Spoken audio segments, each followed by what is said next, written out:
Welcome students. ਪਿਛਲੀ video ਦੇ ਵਿੱਚ ਅਸੀਂ ਸਟੈਂਡਰਡ ਸਕੋਰਸ ਦੀ ਥਿਊਰੀ ਕੀਤੀ ਆ। ਅੱਜ ਅਸੀਂ ਇਸ ਦੇ ਹੁਣ ਨੂਮੈਰੀਕਲ ਕਰਾਂਗੇ। ਸਟੈਂਡਰਡ ਸਕੋਰ ਮਾਨਕ ਸਕੋਰ ਨੇ ਜਿਹੜੇ ਉਹਨਾਂ ਨੂੰ ਅਸੀਂ ਦੋ ਜਿਹੜੇ ਨੇ ਇਹਦੀਆਂ ਟਾਈਪਸ ਦੇ ਨਾਲ ਕੱਢ ਕੇ ਦੇਖਾਂਗੇ। ਸਾਡੇ ਸਿਲੇਬਸ ਦੇ ਅਕੋਰਡਿੰਗ ਜ਼ੈਡ ਸਕੋਰ ਅਤੇ ਟੀ ਸਕੋਰ ਇਹ ਜ਼ਿਆਦਾ ਹੀ ਜਿਹੜੇ ਇੰਪੋਰਟੈਂਟ ਨੇ।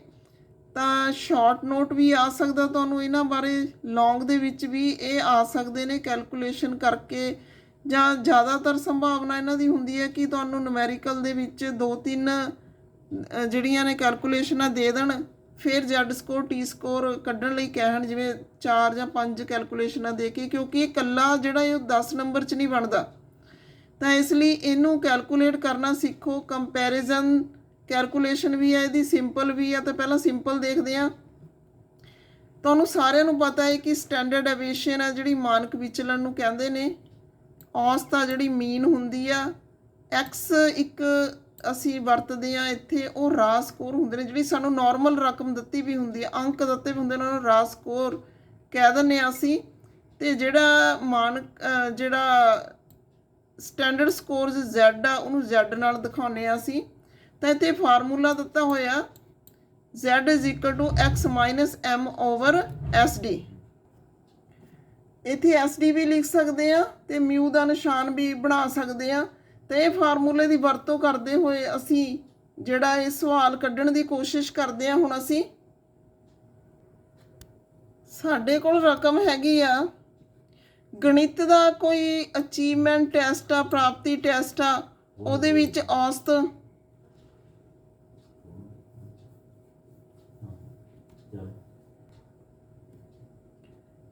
ਔਸਤ ਜਿਹੜੀ ਆ ਉਹ ਕਾਮਨ ਆ। ਮਾਨਕ ਵਿਚਲਨ 8 ਦਿੱਤਾ ਹੋਇਆ, ਇਹ ਵੀ ਕਾਮਨ ਆ। ਵਿਦਿਆਰਥੀ ਜਿਸਨੇ 25 ਅੰਕ ਪ੍ਰਾਪਤ ਕੀਤੇ ਨੇ ਉਹਦਾ ਜ਼ੈਡ ਸਕੋਰ ਅਸੀਂ ਦੇਖਣਾ ਹੈ। ਫਿਰ ਹੋਰ ਵਿਦਿਆਰਥੀਆਂ ਦਾ ਵੀ ਇਸੇ ਤਰ੍ਹਾਂ ਅਸੀਂ ਦੇ ਸਕਦੇ ਹਾਂ। ਕਿਸੇ ਦਾ 25 ਅੰਕ ਨੇ, ਕਿਸੇ ਦੇ 15 ਨੇ, ਕਿਸੇ ਦੇ 10 ਨੇ। ਤਾਂ ਸਭ ਦਾ ਜਿਹੜਾ ਜ਼ੈਡ ਸਕੋਰ ਅਸੀਂ ਕੱਢ ਸਕਦੇ ਹਾਂ। ਹੁਣ 25 ਹੈ ਜਿਹੜੀ, ਕਿਉਂਕਿ ਅਸੀਂ ਦੇਖਦੇ ਹਾਂ 25 ਨੰਬਰ ਨੇ ਜਿਹੜੇ ਉਹ ਔਸਤ ਨੰਬਰ ਹੈਗੇ ਨੇ 20.9।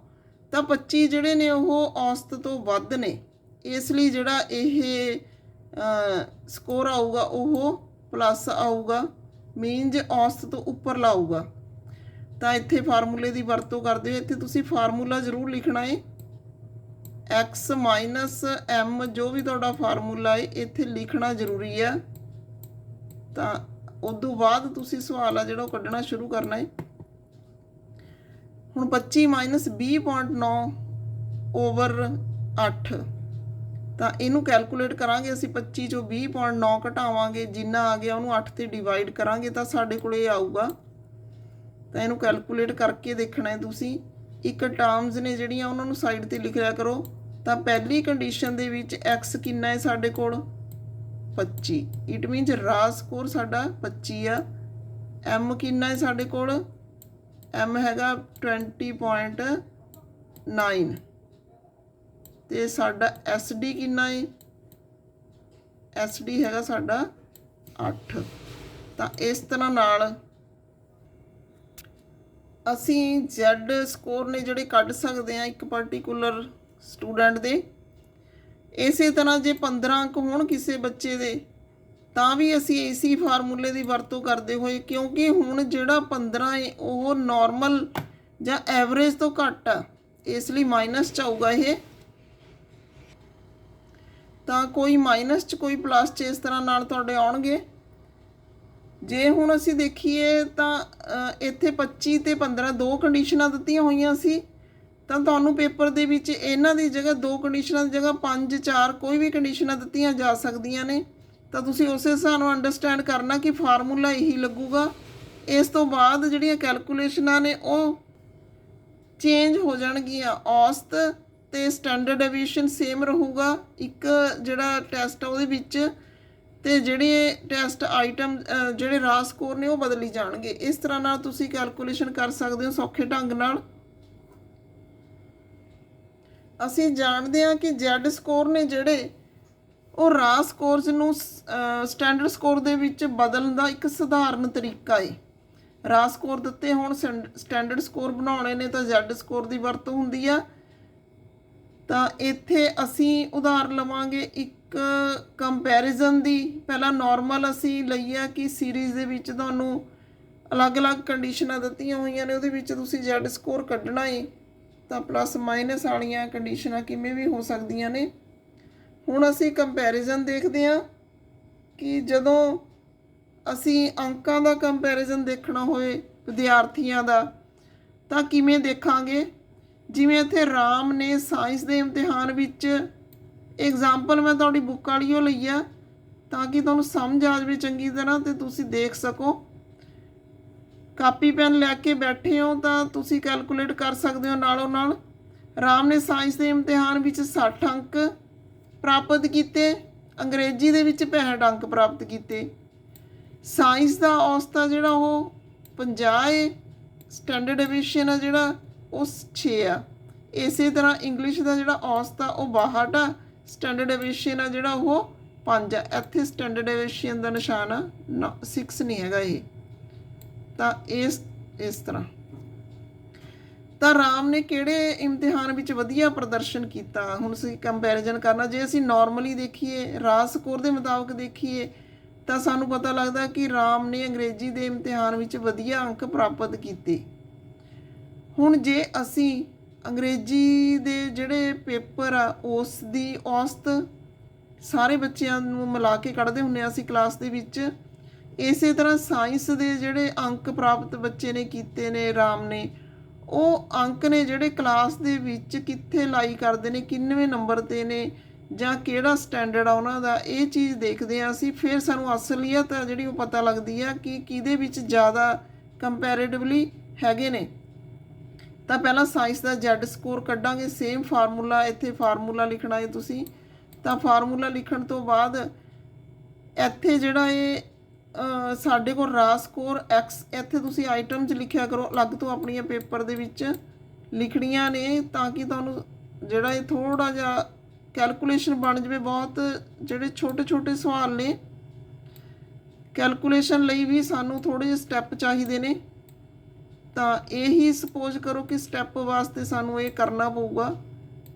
ਤਾਂ ਇੱਥੇ ਜਿਹੜਾ ਸਟੈਂਡਰਡ ਡਿਵੀਜ਼ਨ ਆ ਉਹ 6 ਆ। ਤਾਂ ਫਸਟ ਕੰਡੀਸ਼ਨ ਆ ਸਾਇੰਸ ਦਾ ਪੇਪਰ, ਅਸੀਂ ਸਾਰੇ ਸਕੋਰਸ ਵਗੈਰਾ ਸਾਰਾ ਕੁਝ ਲਿਖ ਲਿਆ ਉਹਦਾ। ਹੁਣ ਕੈਲਕੂਲੇਸ਼ਨ ਦੀ ਵਾਰੀ ਆ। 60 ਮਾਈਨਸ 50/6, ਤਾਂ 10/6 ਆ ਗਿਆ। ਤਾਂ ਇਹਨੂੰ ਕੈਲਕੂਲੇਟ ਕਰਕੇ 1.67 ਆ ਜਿਹੜਾ ਉਹ ਆ ਗਿਆ ਸਾਡੇ ਕੋਲ ਸਾਇੰਸ ਦੇ Z ਸਕੋਰ। ਇਸ ਤੋਂ ਬਾਅਦ ਅੰਗਰੇਜ਼ੀ ਦੇ Z ਸਕੋਰ ਕੱਢਾਂਗੇ ਅਸੀਂ। ਇਹਦੀ ਕੰਡੀਸ਼ਨ ਕੀ ਆ, ਇਹਦੇ ਰਾਜ ਸਕੋਰ ਹੈਗੇ ਨੇ 65 ਅਤੇ ਔਸਤ ਇਹਦੀ ਹੈਗੀ ਆ 62 ਅਤੇ SD ਆ ਜਿਹੜੀ ਉਹ 5 ਆ। ਤਾਂ ਇਹਦੀ ਕੈਲਕੂਲੇਸ਼ਨ ਜਦੋਂ ਅਸੀਂ ਕਰਾਂਗੇ 3/5, ਤਾਂ 3/5 ਨੂੰ ਜਦੋਂ ਡਿਵਾਈਡ ਕਰਾਂਗੇ ਤਾਂ ਸਾਡੇ ਕੋਲ 0.6 ਆ ਜਾਊਗਾ। ਹੁਣ ਜੇ ਅਸੀਂ ਨਾਰਮਲੀ ਦੇਖੀਏ ਤਾਂ 1.67 ਦੀ ਵੈਲਿਊ ਵੱਧ ਆ, 0.6 ਦੀ ਘੱਟ ਆ। ਤਾਂ ਅਸੀਂ ਸਿੱਧਾ ਹੀ ਕਹਿ ਦਾਂਗੇ ਕਿ Z ਸਕੋਰ ਦੇ ਅਨੁਸਾਰ ਜਿਹੜਾ ਅਸੀਂ ਦੇਖਿਆ ਇਹ ਤਾਂ ਸਾਇੰਸ ਦੇ ਵਿੱਚ ਜਿਹੜੀ ਰਾਮ ਦੀ ਪਰਫਾਰਮੈਂਸ ਆ ਉਹ ਜ਼ਿਆਦਾ ਵਧੀਆ ਹੈ ਕੰਪੈਰੇਟਿਵਲੀ ਇੰਗਲਿਸ਼, ਜਦ ਕਿ ਉਹਦੇ ਰਾਜ ਸਕੋਰ ਨੇ ਜਿਹੜੇ ਇੰਗਲਿਸ਼ ਦੇ ਵਿੱਚ ਜ਼ਿਆਦਾ ਵਧੀਆ ਨੇ ਅਤੇ ਸਾਇੰਸ ਦੇ ਵਿੱਚ ਘੱਟ ਦਿਖਾਈ ਦੇ ਰਹੇ ਨੇ ਸਾਨੂੰ। ਪਰ ਜਦੋਂ ਅਸੀਂ ਗਰੁੱਪ ਵਾਈਜ਼ ਕੰਪੈਰੀਜ਼ਨ ਕਰਦੇ ਹਾਂ, ਕਲਾਸ ਵਾਈਜ਼ ਕੰਪੈਰੀਜ਼ਨ ਕਰਦੇ ਹਾਂ ਤਾਂ ਸਾਨੂੰ ਜਿਹੜੀ ਅਸਲੀਅਤ ਆ ਉਹ ਪਤਾ ਲੱਗ ਜਾਂਦੀ ਆ। ਇਟ ਮੀਨਜ਼ ਜਿਹੜੇ ਰਾਜ ਸਕੋਰ ਨੇ ਉਹਨਾਂ ਨੂੰ ਸਟੈਂਡਰਡ ਸਕੋਰਸ ਦੇ ਵਿੱਚ ਬਦਲਤਾ ਕਿਹਨਾਂ ਨੇ, Z ਸਕੋਰ ਨੇ। ਤਾਂ ਇਹ ਕੈਲਕੂਲੇਸ਼ਨ ਆ ਕੰਪੈਰੇਟਿਵ ਦੀ। ਜੇ ਇਹਨਾਂ ਦੇ ਅਸੀਂ T ਸਕੋਰ ਕੱਢਣੇ ਹੋਣ, ਪਹਿਲਾਂ ਦੇਖਦੇ ਹਾਂ T ਸਕੋਰ ਜਿਹੜਾ ਏ ਉਹ ਕੀ ਹੁੰਦਾ, ਕਿਵੇਂ ਨਿਕਲਦਾ ਏ। ਕਿਸੇ ਵੀ ਸਮਾਨ ਵੰਡ ਲਈ ਵਰਤਿਆ ਜਾ ਸਕਦਾ T ਸਕੋਰ। ਇਹਦੇ ਵਿੱਚ ਜਿਹੜਾ ਨੈਗੇਟਿਵ ਪੁਆਇੰਟ ਆ ਉਹ ਘੱਟ ਹੁੰਦਾ ਏ ਜਿਵੇਂ Z ਸਕੋਰ ਦੇ ਵਿੱਚ ਹੁੰਦਾ ਏ। ਤਾਂ ਇੱਥੇ ਕੀ ਆ, ਇਹਦੀ ਔਸਤ ਆ ਜਿਹੜੀ ਉਹ 50 ਅਤੇ ਸਟੈਂਡਰਡ ਸਕੋਰ 10 ਆ। ਤਾਂ ਇੱਥੇ ਅਸੀਂ ਕੀ ਕਰਾਂਗੇ 50 + 10 Z ਤੋਂ ਬਾਅਦ ਅਸੀਂ T ਸਕੋਰ ਕੱਢਦੇ ਹੁੰਦੇ ਹਾਂ। ਤਾਂ ਜਦੋਂ Z ਅਸੀਂ ਕੱਢ ਲਈ ਉਸ ਤੋਂ ਬਾਅਦ ਅਸੀਂ ਇਹ ਫਾਰਮੂਲਾ ਲਗਾ ਕੇ 50 ਵੀ ਅਸੀਂ ਲਗਾਉਣਾ ਹੀ ਆ, ਫਾਰਮੂਲੇ 'ਚ 10 ਵੀ ਲਗਾਉਣੀ ਅਤੇ Z ਦੀ ਕੀਮਤ ਬਦਲੀ ਜਾਊਗੀ ਹਰੇਕ ਦੇ ਮੁਤਾਬਕ। ਤਾਂ ਟੀ ਸਕੋਰ ਜਿਹੜਾ ਰਾਮ ਦੀ ਪਰਫਾਰਮੈਂਸ ਸਾਇੰਸ ਦੇ ਵਿੱਚ ਆ ਉਹਦਾ ਟੀ ਸਕੋਰ ਕਿੰਨਾ ਆਊਗਾ 50। ਸਾਡੇ ਕੋਲ ਹੈਗਾ ਫਾਰਮੂਲੇ 'ਚ 10 ਵੀ ਹੈਗਾ। 1.6 ਅਸੀਂ Z ਕੱਢਿਆ ਸੀ ਪਹਿਲਾਂ, ਤਾਂ ਇਹ ਕੈਲਕੂਲੇਟ ਕਰਕੇ ਪਹਿਲਾਂ ਮਲਟੀਪਲਾਈ ਕਰਨੀ ਆ, ਫਿਰ ਪਲੱਸ ਕਰਨਾ ਹੈ। ਤਾਂ ਇਸ ਤੋਂ ਬਾਅਦ ਸਾਡੇ ਕੋਲ ਵੈਲਿਊ ਆ ਜਾਊਗੀ। ਫਿਰ ਟੀ ਸਕੋਰ ਇੰਗਲਿਸ਼ ਦਾ ਕੱਢ ਲੈਣਾ ਹੈ, ਇਹਦੇ ਵਿੱਚ ਵੀ ਸੇਮ ਕਰਕੇ ਪ੍ਰੋਸੈਸ ਸਾਡੇ ਕੋਲ ਵੈਲਿਊ ਆ ਜਾਊਗੀ। ਇੱਥੇ ਵੀ ਸਾਫ਼ ਸਾਨੂੰ ਪਤਾ ਲੱਗਦਾ ਕਿ ਜਿਹੜੀ ਸਾਇੰਸ ਦੀ ਪਰਫਾਰਮੈਂਸ ਆ ਰਾਮ ਦੀ ਉਹ ਜ਼ਿਆਦਾ ਵਧੀਆ ਹੈ। ਤਾਂ ਇੱਥੇ ਅਸੀਂ ਨਤੀਜਾ ਕੱਢਦੇ ਹਾਂ ਕਿ ਰਾ ਸਕੋਰ ਦਾ ਸਾਨੂੰ ਅੰਦਾਜ਼ਾ ਹੈ ਜਿਹੜਾ ਉਹ ਗਲਤ ਹੋ ਸਕਦਾ, ਪਰ Z ਸਕੋਰ ਟੀ ਸਕੋਰ ਨਾਲ ਮਾਨਕ ਵੈਲਿਊ ਕੱਢਦੇ ਹਾਂ ਜਦੋਂ ਅਸੀਂ, ਤਾਂ ਸਟੈਂਡਰਡ ਜਿਹੜਾ ਸਕੋਰ ਕੱਢਦੇ ਹਾਂ ਤਾਂ ਸਾਨੂੰ ਜਿਹੜੀ ਆ ਸਾਫ਼ ਤਸਵੀਰ ਦਿਖਾਈ ਦਿੰਦੀ ਹੈ। ਤਾਂ ਇਹ ਸੀਗੇ ਸਿੰਪਲ ਢੰਗ ਨਾਲ Z ਸਕੋਰ ਟੀ ਸਕੋਰ ਕੱਢਣੇ। ਤਾਂ ਮੈਨੂੰ ਉਮੀਦ ਆ ਕਿ ਤੁਹਾਨੂੰ ਸਮਝ ਆ ਗਿਆ ਹੋਊਗਾ। ਇਸ ਤੋਂ ਬਾਅਦ ਜਿਹੜੀ Z ਜਾਂ ਟੀ ਸਕੋਰ ਦੀ ਅਦਲਾ ਬਦਲੀ ਆ, ਜਦੋਂ ਅਸੀਂ ਰਾ ਸਕੋਰ ਨੂੰ ਮਾਨਕ ਸਕੋਰ 'ਚ ਬਦਲਦੇ ਹਾਂ ਤਾਂ ਇੱਥੇ ਅਸੀਂ ਡਬਲ ਜਿਹੜਾ ਲਵਾਂਗੇ। ਇੱਕ ਤਾਂ ਮੂਲ ਵੰਡ ਵਿੱਚ ਅੰਕ, ਫਿਰ ਚੇਂਜ ਹੋਇਆ ਵਾ ਮਾਨਕ ਅੰਕ x dash m dash over standard deviation dash x minus m over standard deviation.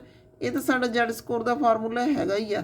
ਇਹ ਸਾਡਾ ਇੱਕ ਚੇਂਜ ਹੋਇਆ ਵਾ ਨਵਾਂ, ਇਹ ਐਵੇਂ ਬਣ ਜਾਊਗਾ। ਤਾਂ ਇੱਥੇ ਥੋੜ੍ਹਾ ਜਿਹਾ ਤੁਹਾਨੂੰ ਧਿਆਨ ਦੇਣ ਦੀ ਲੋੜ ਆ। ਇਹਨੂੰ ਚੇਂਜ ਕਰਨਾ ਅਸੀਂ ਇਸ ਫਾਰਮੂਲੇ ਦੇ ਮੁਤਾਬਕ ਕਿਵੇਂ ਚੇਂਜ ਹੋਊਗਾ ਇਹ, ਤਾਂ ਇੱਥੇ ਅਸੀਂ x ਜਿਹੜਾ ਸਭ ਤੋਂ ਪਹਿਲਾਂ ਕੀ ਕਰਾਂਗੇ, ਅਸੀਂ ਇਹਨੂੰ ਉੱਪਰ ਲੈ ਜਾਵਾਂਗੇ। ਸਾਡੀ ਜਿਹੜੀ ਕੰਡੀਸ਼ਨ ਹੁੰਦੀ ਹੈ ਇਹਨੂੰ ਉੱਪਰ ਲੈ ਜਾਵਾਂਗੇ। ਜਦੋਂ ਇਹਨੂੰ ਉੱਪਰ ਲੈ ਜਾਵਾਂਗੇ ਤਾਂ ਇਹਦੇ ਜਿਹੜਾ ਇਹ ਸਟੈਂਡਰਡ ਡੇਵੀਏਸ਼ਨ ਆ, ਸਟੈਂਡਰਡ ਡੇਵੀਏਸ਼ਨ ਡੈਸ਼ ਆ, ਇਹ ਆਪਸ ਦੇ ਵਿੱਚ ਡਿਵੀਜ਼ਨ ਦੇ ਉਹਦੇ ਵਿੱਚ ਹੋ ਜਾਣਗੇ। ਅਤੇ ਜਿਹੜਾ x ਮਾਈਨਸ m ਆ